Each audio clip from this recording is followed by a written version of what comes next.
CPM രക്തസാക്ഷികളുടെ ഫണ്ടിൽ തിരിമറി നടത്തുന്ന പാർട്ടിയാണ് എന്ന് പയ്യന്നൂരിലെ അവരുടെ മുതിർന്ന നേതാവ് തന്നെ നടത്തിയ വെളിപ്പെടുത്തൽ ഞെട്ടിപ്പിക്കുന്നതാണ്.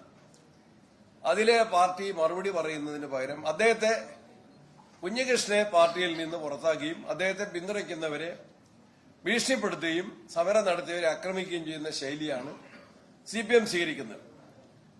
നിയമസഭയിൽ അത് ചർച്ച ചെയ്യാൻ പോലും ഗവൺമെന്റ് തയ്യാറായിട്ടില്ല. അടിയന്തര പ്രമേയത്തിനും അവതരണ അനുമതി നിഷേധിക്കുകയായിരുന്നു ഇന്നലെയും.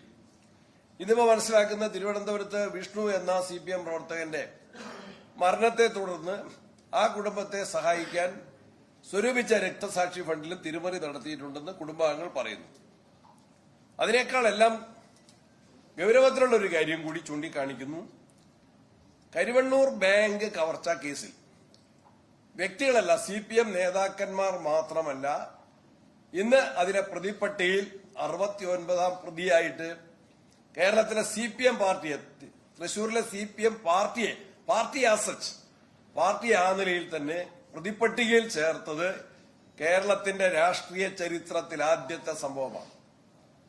ഒരു ഗുരുതരമായിട്ടുള്ള സാമ്പത്തിക കുറ്റാരോപണത്തിൽ ഏതെങ്കിലും കക്ഷി നേതാക്കന്മാരെ വ്യക്തികൾ എന്ന നിലയ്ക്കല്ല, അല്ലെങ്കിൽ പൊതുപ്രവർത്തകർ എന്ന നിലയ്ക്കല്ല, പാർട്ടി എന്ന നിലയിൽ CPM പാർട്ടി പ്രതിപ്പട്ടികയിൽ ഉൾപ്പെട്ടിരിക്കുന്നു.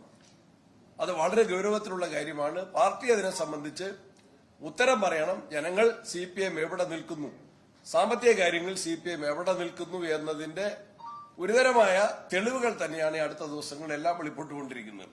ശബരിമലയിലും പ്രതികളെ സംരക്ഷിക്കാൻ, CPM നേതാക്കന്മാരായ പ്രതികളെ സംരക്ഷിക്കാനാണ് CPM ശ്രമിക്കുന്നത്.